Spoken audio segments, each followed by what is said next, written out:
Assalamualaikum warahmatullahi wabarakatuh. Berikut ini adalah video tentang wacana tentang pemerintah yang mungkin meliburkan sekolah selama 1 bulan saat Ramadan 2025 memang sedang menjadi topik hangat. Menteri Agama Nasaruddin Umar menyatakan bahwa wacana ini masih dalam tahap pengkajian dan belum ada keputusan final. Menurut Nasaruddin, pondok pesantren sudah menerapkan libur selama bulan Ramadan, tetapi untuk sekolah-sekolah lainnya keputusan masih menunggu hasil kajian lebih lanjut. Ia juga menekankan pentingnya menjaga kualitas ibadah selama bulan suci ini. Ini kami belum mengambil keputusan karena soal libur ini kan tidak hanya wewenang Menteri Pendidikan Dasar dan Menengah. Pada konteks lain tentu harus kami koordinasikan dengan Kementerian Agama, juga kementerian lain, misalnya Kementerian Dalam Negeri karena menyangkut kerja guru dan sebagainya kan, sehingga kami belum mengambil keputusan mengenai libur Ramadan itu karena memang harus dikoordinasikan dengan kementerian dan pihak-pihak yang terkait yang lainnya. Yang jelas bahwa libur tidak libur sama-sama kita berharap berkualitas ibadahnya, ya kan. Bagi saya itu yang paling pentingnya. Ramadan itu adalah konsentrasi bagi umat Islam, ya, dan yang non Muslim itu mari kita saling menghargai. Ramadan kali ini kita proses akan menuju mana Ramadan yang berkualitas. Bagaimana mengikuti Ramadan berkualitas, ya, mulai dari anak kecil sampai dewasa itu kita berikan perspektif terhadap masuk Ramadan. Detail terkait dengan apakah nanti semua sekolah negeri ataupun swasta itu udah ada sejauh itu belum Pak? Terkait dengan perencanaannya belum? Iya, nanti kita akan lihat perkembangan. Tapi kami sih di tingkat madrasah, ya, dan pesantren Kementerian Agama, kami berharap mudah Ramadan kali ini bisa lebih berkualitas. Kualitas itu ada anak kita bisa lebih berkonsentrasi mengaji, menghafal Quran, mengamalkan amalan-amalan sosial agama Islam. Tidak hanya teori, ya, di sekolah, tapi juga ada pengamalan, juga beribadah puasa, mungkin juga ada umrah bersama keluarganya, mungkin juga akan ada yang mengamalkan. Berikut ini mari kita simak dari sebuah laman pemberitaan rbtv.disway.id. Heboh wacana libur sekolah selama bulan puasa, begini penjelasan Kemenak. Tengah beredar kabar mengenai rencana pemerintah yang bakal meliburkan sekolah 1 bulan penuh selama Ramadan 2025. Wacana ini mengingatkan kita pada kebijakan yang pernah diterapkan pada masa Presiden Gus Dur yang mengizinkan siswa libur 1 bulan penuh saat puasa. Lantas, benarkah Ramadan 2025 sekolah libur sebulan? Penjelasan Kemenak.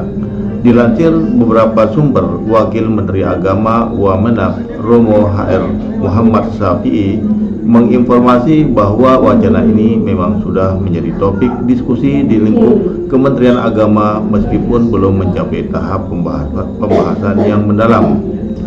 Ya, sudah ada wacana tapi belum membahas lebih lanjut soal ini, ujar Syafi'i saat ditemui.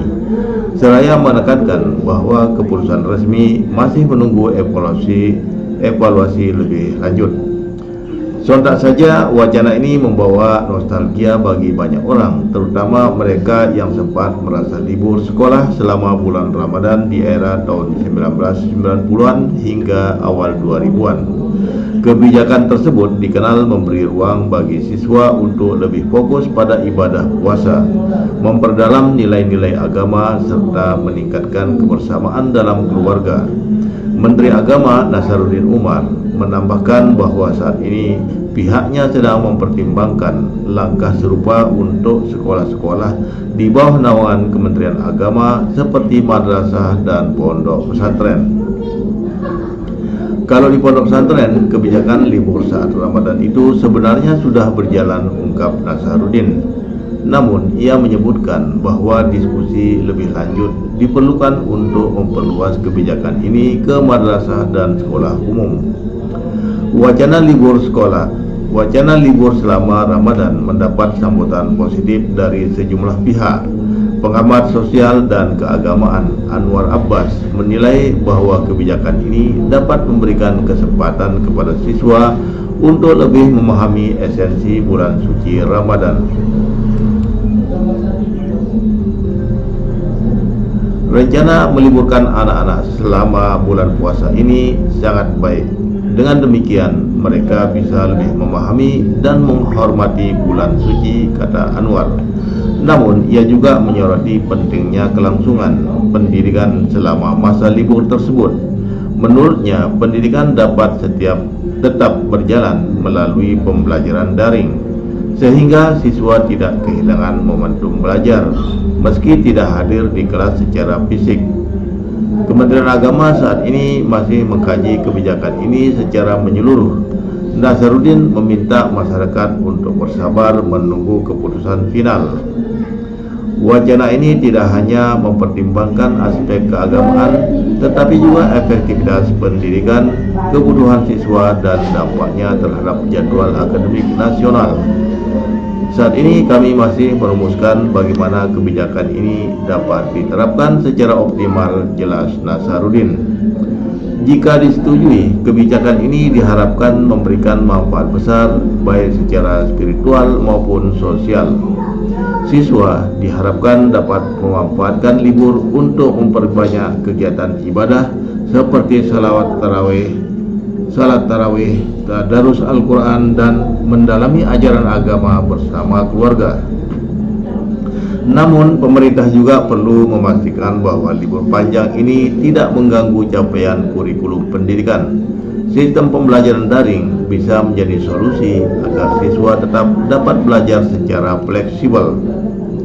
Namun hingga saat ini belum ada tanggal pasti terkait pengumuman keputusan akhir mengenai libur selama bulan Ramadan. Akan tetapi banyak masyarakat yang berharap jika kebijakan ini segera diputuskan agar dapat dipersiapkan dengan baik.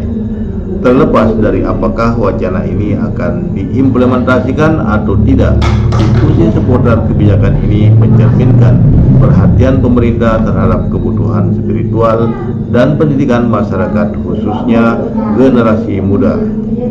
Adapun jika wacana mengenai libur penuh 1 bulan selama bulan puasa tersebut tidak terrealisasi, maka para guru bisa melakukan beberapa kegiatan seru dalam belajar mengajar selama bulan puasa. Berbagai program dirancang tidak hanya untuk memperdalam nilai-nilai keagamaan, tetapi juga memastikan belajar tetap produktif dan kreatif selama berpuasa. Salah satu kegiatan yang paling diminati adalah program tadarus bersama. Sebelum pelajaran dimulai atau setelah saat zuhur, siswa berkumpul dalam kelompok kecil untuk membaca Al-Quran bersama.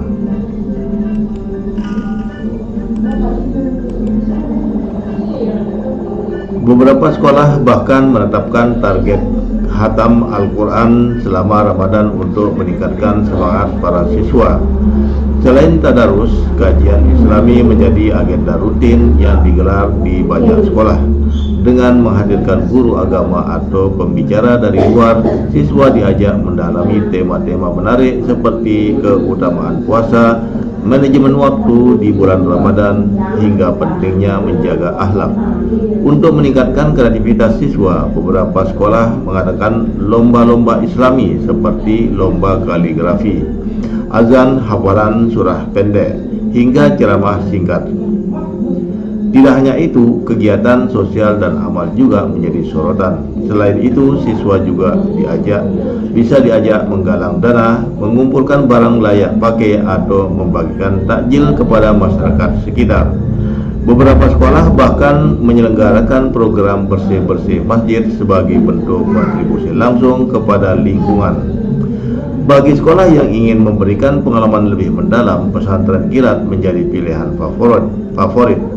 Program ini mencakup pembelajaran tentang tajwid, fikih, sejarah Islam, hingga permainan edukatif. Tidak ketinggalan, salat berjamaah dan kultum harian juga menjadi tradisi yang terus dijaga. Siswa secara bergiliran menyampaikan ceramah singkat usai salat, yang sekaligus melatih kepercayaan diri mereka dalam berbicara di depan umum. Sebagai penutup yang menghangatkan, banyak sekolah yang mengadakan acara berbuka puasa bersama. Acara ini tidak hanya mempererat kebersamaan antara siswa dan guru, tetapi juga menjadi momen berbagi cerita dan pengalaman selama Ramadan. Menurut para pengamat pendidikan, kegiatan-kegiatan positif selama Ramadan dapat menjadi sarana untuk memperkuat karakter dan spiritualitas siswa tanpa mengorbankan aspek pendidikan. Dengan berbagai program ini, sekolah-sekolah berharap dapat menciptakan generasi muda yang tidak hanya cerdas secara akademik, tetapi juga memiliki nilai-nilai moral dan spiritual yang kuat. Semangat Ramadan diharapkan menjadi momentum untuk membangun generasi yang lebih baik dan lebih berdaya saing di masa depan. Semoga bermanfaat.